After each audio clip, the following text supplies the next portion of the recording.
Hi everyone, thank you very much for coming. Yes. Yes. What? No, it's fine. Yeah, before I start, I need to make a statement that I'm just a biologist. I'm not a computer scientist or a mathematician. So I don't think that any of the methodology that I'm going to show you today is state of the art or something very new, but I hope that at least the combination of the different parts are something interesting for you. So this is part of, I am a PhD student here in Groningen, but nothing that I'm going to show you is part of my PhD. This is part of my master thesis I did back in the UK. So, disentangling scientific fields. The first question that you may have is why disentangle? What do I mean and why do we really need to do that? So I'm going to use the example of Thomas Kuhn, which is a very famous philosopher and historian of science. And he was trying to understand how scientific advancements work, like how science evolves and gets better and better. And he proposed that periods of normal science with small changes are actually interrupted by revolution, but a great idea that breaks the norm, and actually this is how science evolves. But then a lot of people disagreed, and there was a lot of drama around that, so you can see that it's not really a straightforward case. On the other side, now we have a problem nowadays, the expansion of literature. So there are so many science working on so many different things, and scientific specialization is also another part coming into it. So it's very dangerous to cut the flow of idea between different disciplines, because if you see back in history, a lot of advancement in specific fields actually comes from a completely different field, that you just have seen something and thought how to implement it in your own. And this has another very dangerous thing, which is my favorite one, the zombie ideas, which are actually ideas that even though they have been proven wrong or that are dead in the past, people don't know about it, so they're still alive eating the brains of scientists that are trying to work through something better. So it makes sense, but why do we need Python? So historians of scientists have actually been working on that for a lot of years, as I said before with Kuhn's example. But they cannot really prove anything because they have their own interpretation of historical events and they may disagree in how they interpret this event. So there is really a need to quantify those things, to analyze and have a graph so that everybody can actually be convinced that this is how things work. And on the other side, we have a lot of data. We have so many. So this is just an example from artificial intelligence papers, but in all fields you really see an exponential growth the past 40 years maybe of science, so many papers, it's impossible for a science to keep track. And reviews from now on is going to take like 50 years to be completed because it's just a huge amount of work to go through. So this is where topic analysis comes in. So what topic analysis does is really takes a big amount of text data and tries to find hidden structures inside that. And there are a lot of different models that somebody can use. I use the basic latent dirichlet allocation model. They're very specialized. There are other better ones, but this is the one I used. So this is mostly what I'm going to show you today. So the main idea of an LDA is that based on the concurrence of the words in a document, it groups them together and creates different topics.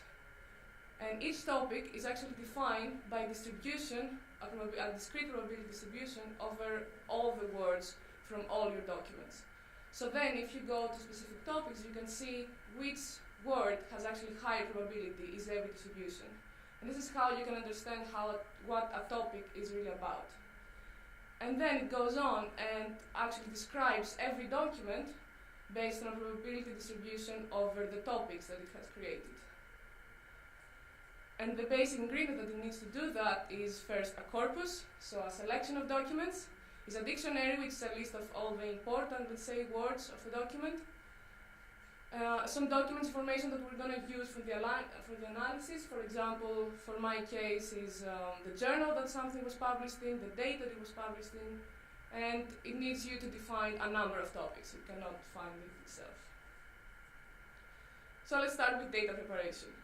So my data that I'm going to show you today come from Scopus. There are around 40,000 abstracts from 15 different journals, and we can, before we even start the analysis, we know that some journals talk only about ecology, some talk only about evolution, and some are generalist.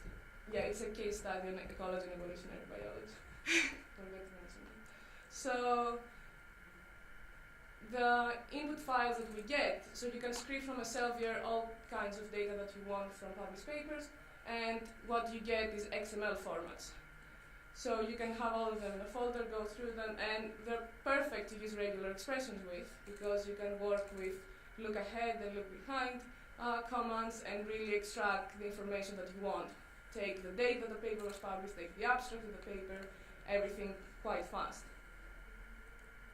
And then after you have your document information, you need to be able to connect it with your text. And I use the collections library, which is very nice for different data types. I don't know if you're using it. But yeah, and then to do the analysis, to actually take out the corpus and the dictionary, I use the LTK package, you can do all sorts of different things. But something I need to mention here is that LDA is a bag of words, as they say, technique. So I don't know if any of you was on the previous 2 talks behind on the other natural language processing, that it talks about structure, how important is the structure of a sentence for the meaning of the sentence. Here we don't care at all about the structure. So for example, with the sentence Python is the best of programming languages, we don't care if somebody feels good or bad about Python, we care that this sentence is about Python. So we're going to deconstruct completely our sentences. To do so, we'll start with uncapitalizing, removing all the special characters, remove all the stop words that they say, which are very common words that don't give any meaning to the document. And NLTK package was a very nice list of them, but you can also find a lot of other lists, more complete ones on the internet. And then you remove your special common words, which are really specific on the dataset you have. For example, for the papers dataset, a very common special word would be methodology. So the word methodology doesn't say anything because all the papers have the word methodology in there, or results.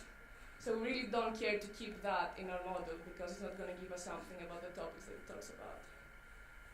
So all these words go away, and finally you stem them because programming, programmer, and program, you want it really to be one word. So then all your documents are actually in a format of word frequency. So you know that the word Python in this document appears 4 times, etc.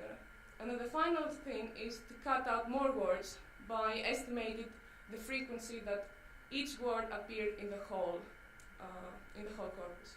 So if you miss something on your special list, let's say, it's going to be removed if it exists in all your papers. And very rare words, for example, if you have a very peculiar protein name in one paper that doesn't appear anywhere else, you really don't want to keep that in your model because it's not going to give you something new. And finally, you create your dictionary, which is just a list of a number assigned to a word. So then you finally have this kind of format for a corpus and a dictionary, which is what exactly you're going to fit in the topic model.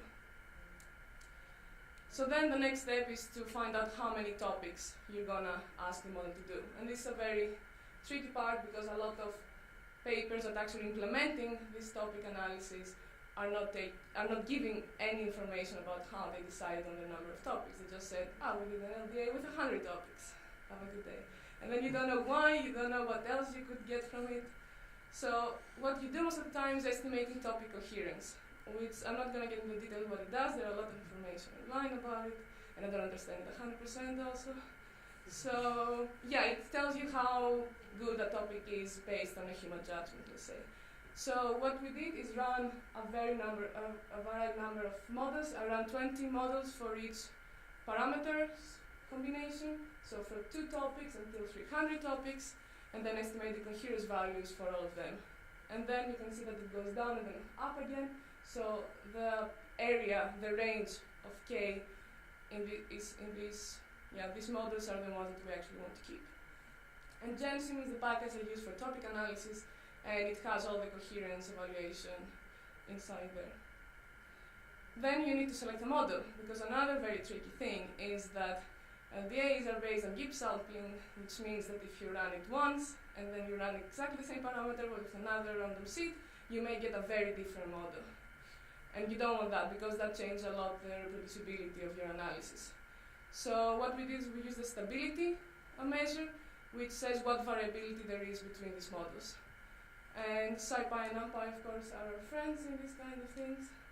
So the algorithm that I implemented is to have the set of 20 models and then calculate the topics pairwise differences between the models from with different parameters, and then combine them in a similarity matrix, so trying to solve which topic is the same one in the different model rounds, and then being able to have a model stability number. And you really want the ones that are more similar to each other. So when everything's ready, you feed it to Gensim, which is a very nice package and has very nice explanations of how to do everything. And it gives you back the topic distribution and the document distribution that I mentioned before. But in my case, I don't really care about specific papers. I only care about some very famous key papers, but apart from that, we're mostly interested in journals, because we want to see what each journal is talking about. So we average the distribution over the documents that are published by the same journal. And further on, we want to be able to see the journals and the topics through time and through space, the topic space. So we can also average for each paper that has been published in each year and see how every topic is doing in a specific year through time. And then we use some distance matrices, clustering, and dimensionality reduction, which I'm going to go through to see better what we get. So I use a Helger distance to calculate the distance matrices between the topics in the journals. And then we create the dendrograms for the topics and the journals with the work methods, with scikit-learn and scipy again. And then I did a t-SNE in order to map everything onto one topic space, let's say. And I used the multi-core t-SNE, which is just a multi-core implementation of the basic t-SNE that exists in the scikit model. It's actually very nice, it's much faster. And then I also did an NMDS, which is another multi-dimensional scaling algorithm that is very much being used by biologists to look more into the journals space, which is much smaller. So what do I get from this? We get some very nice topics. So this is a model with 140 topics, and I use this very nice package for word clouds. You can make much more fancy things. These are very simple. The size of each word depends on the frequency or the probability of this word in the probability distribution of its topic. And then we can go through and try to put labels on the topics. For example, it's quite straightforward that a topic that talks about pollen or flowers and bees, it's about pollination. And a topic that is about infect, disease, hosts, it's talking about infectious disease. So the topics that the model came out, it actually makes sense. And then we can plot them together in a very nice heat map. On the rows, there are the different journals, and on the columns, there are the topics. And we can see that actually the model was quite nicely separated, though the journals that we know in advance that are about evolution, about ecology, only some ones ended up as a general list. And then you can go deep into and see why there are these differences. For example, one basic area that is very high in ecology journals talks about invasive species or communities. And on the other side, something that is very specific for evolutionary journals are fossils, paleontology, or genes. So you can really go through the whole heat map and see what's going on in every field that you're interested in, or in every journal that you're interested in. For example, you can see that the thing that appears everywhere is really statistical methods and algorithms, which again makes sense. So this can also drive you to see where should I submit my paper if I can't decide. Then we can see how topics change through time, and we can infer things like the rise and fall of topics, try to see why we have these falls in topics, maybe there's a big historical event that happened before or after this, and see if we can say about an extinction of a topic. Then we can see how journals change through time. So each point is a journal, this is a topic space, and you can see by squares are evolution journals, which most of them are on that side, and then ecology journals are on this side. In the middle you have mostly generalists, and the ending point is 2015, the beginning of its line is 2000. So you can see that most of them are moving closer to each other. So you can say that there is some eco-evolutionary research starting to develop. And there was a review paper in 2007 that noticed a higher frequency on combining community ecology and evolutionary biology. So it's quite cool that the model was able to pick that up. And finally, the T-SNE, we can reconstruct it as a mass of like islands. And this is actually another dataset that goes back to 19,000s until today. So you can see how the island is moving until today. And for this, we can infer two things about the progress of research. The first is that you have an expansion in topic space. You can see how the whole area is increasing. Yeah, so the more brown the color, the higher the peak, and the more white. So it's about density. So it's dot here, let's say. If you can see dot, it's a density of papers, the colors, and also you can see that there is actually a flattening. So because you have more peaks in the 80s, let's say, but then the space in between is getting filled. So when a new topic arises, a new field of research, then slowly from a side, other research fields are actually start working on it as well. So you have a flattening of all your space through time. And then it's very fun to see also the different, talk about the mountain of pollination and things like that in the topic space. So where I want to conclude with all that is that they already started talking about the science of science, which is a new field of interdisciplinary research that use all this big data that we have and is trying to understand how science works. And I think that ideas from evolutionary biology, like success selection, are very interesting in order to be able to actually understand how why scientists pick to study one thing and not another one, how a field goes extinct, who are the main drivers? Are the publication system? Is it the scientists themselves? What are these drivers behind the advancement of science? And then it's going to help us understand exactly all these dynamics, and maybe we can actually answer to the question of Kuhn if there are scientific revolutions or if they're not really, it's a very, very slow process. And finally, these things are very applicable to any field with really a lot of different data sets, and you can kind of zoom in and out of fields, because now we got a very large scale, so ecology and evolutionary biology, so the topics that you get out are quite broad. If you want something very much more specific, you can choose a more specific data set, and then the model is going to be able to pick up the information that you're more interested in. And there's actually a couple of very interesting things on programming languages that they're just using a topic model, but they're using another kind of model based on networks. About the evolution of programming languages, very, very cool. You should check them out. And yeah, and scientists are very good in recombining ideas. So the more you understand some tools, the better you are in actually use them. So it's very important. And if you go back in history, you'll see that most of tools, like all the things that I showed you, none of them is new. But most of the times it has a gap of 5 to 10 years until actually somebody else take an algorithm and implement it in something else. So the more, let's say, easy it is for a non-specialist to get to the algorithm that you're building or what you're proposing, the better it's going to be used, I think. So my take-home message is that we really need you to understand science, because there are all these very cool tools out there that we can really find very peculiar uses for each one of them if you let us understand them. And finally, that I really believe that Python can take over because biologists specifically are very keen on R, and it's much easier, of course, for somebody to start getting into R, and a lot of things are already ready. But then for anyone that actually goes a bit deeper on it, he can spot that R is not enough for most of the stuff that people want to do. So make more libraries and Python can take over. Yes, these are my collaborators from the UK, and thank you very much for this.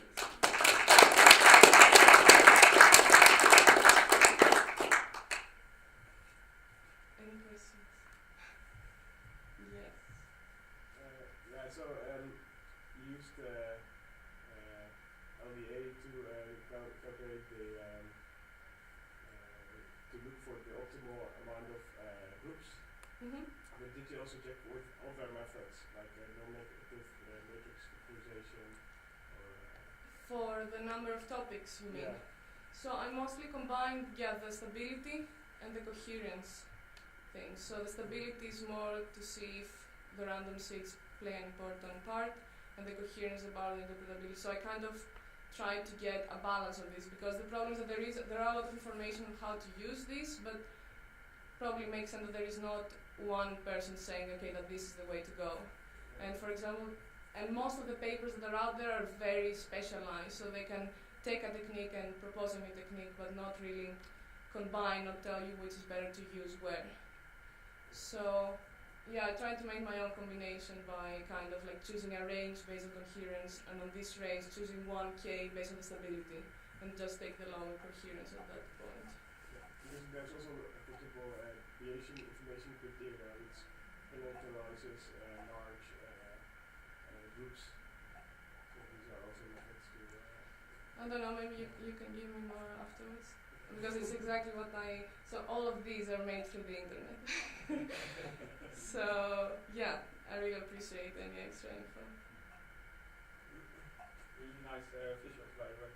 I was wondering, have you tried to run this on other domains and other data sets for example, like programming languages or something like that? No program. So programming language, there are some things done already. We did a supervisor. So the project before my project was actually on pop culture.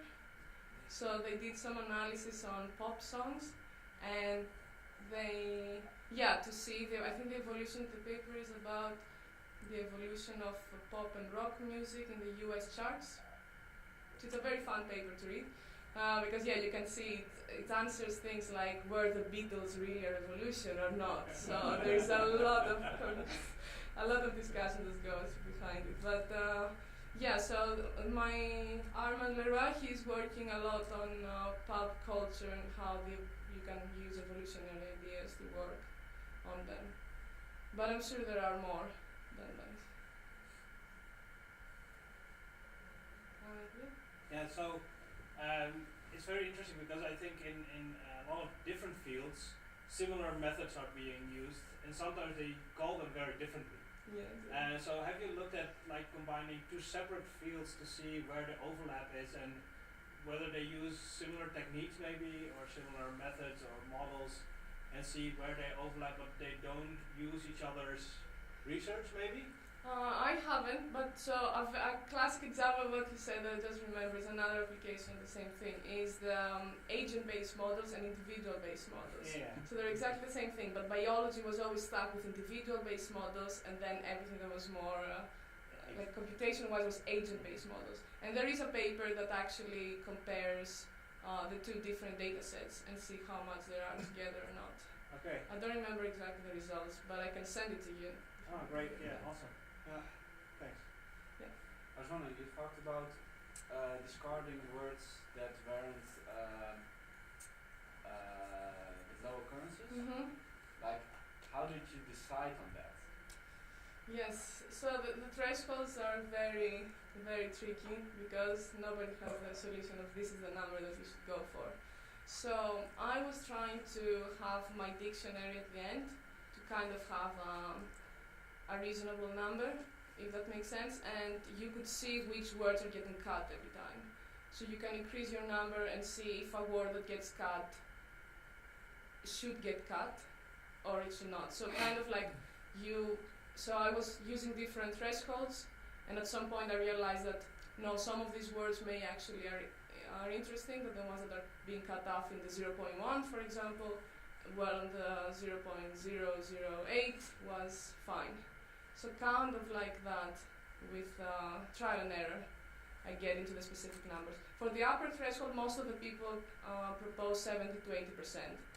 And for me, because we spend a lot of time making the special list for words that you take out initially, so my very common words were only like 3-4 words that have just leaked this test.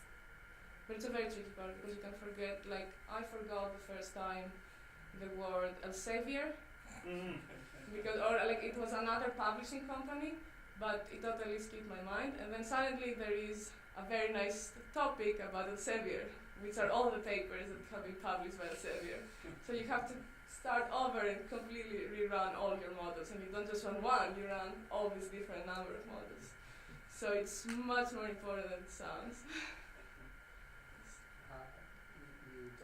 these calculations, how intense is this? How much calculation goes into like coming to a conclusion like this? Yeah.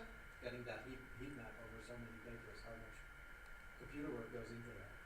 There is Just some. ballpark.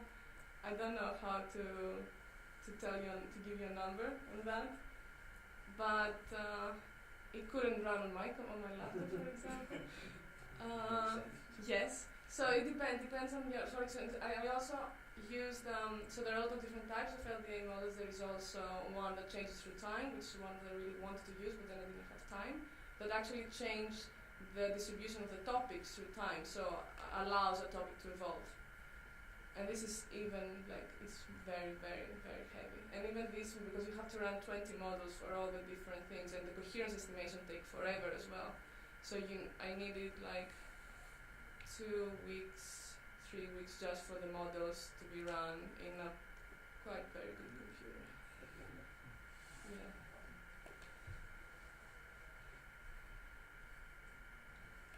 Yeah, so if I may, so I think you mentioned now that you looked at the topic that said Elsevier, and very common word. It's something that we encountered as well at Pygrunn, and we also built machine learning models to classify, for example, abstracts for one of our clients. And what we found at some point was that all the abstracts included the copyright symbol and the copyright notice. Yes. And suddenly our classifier was completely thrown off by that. And so what we ended up using was like explainability to see what was going on in the model, to see what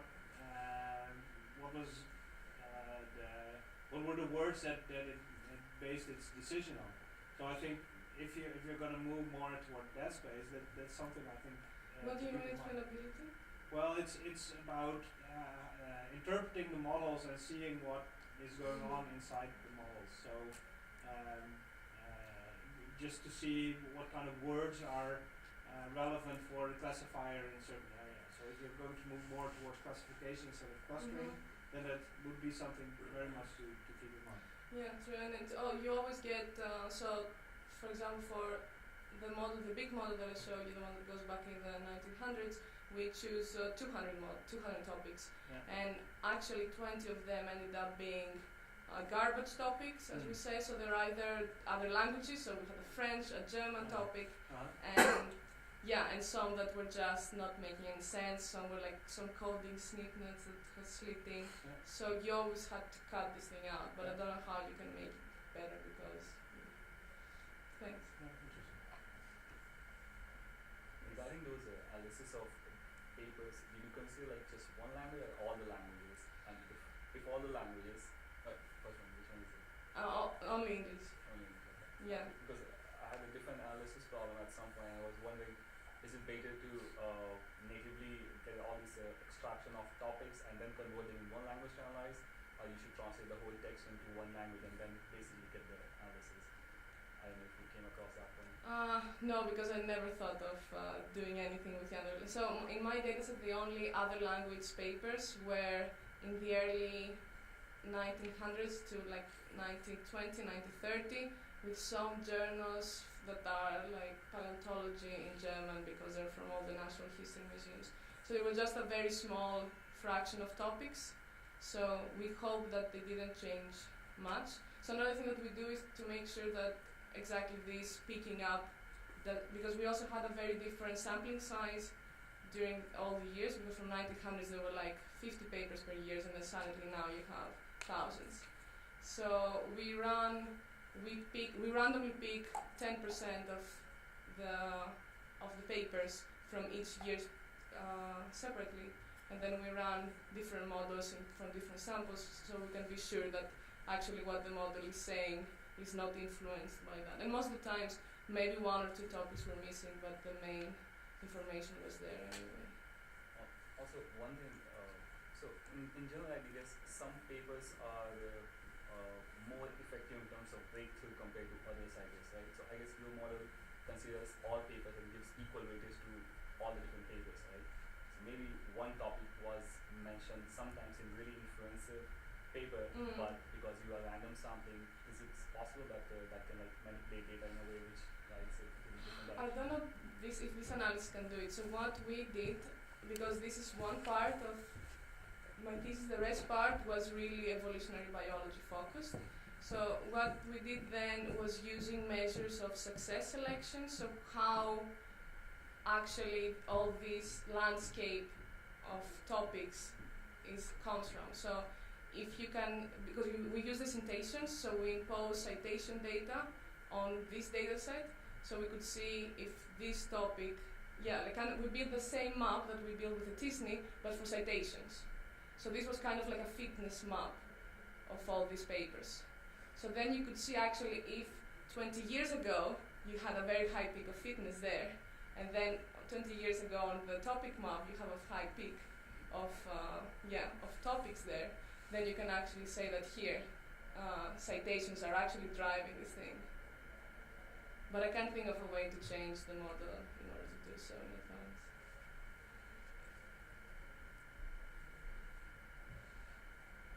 Thank you. Thank you.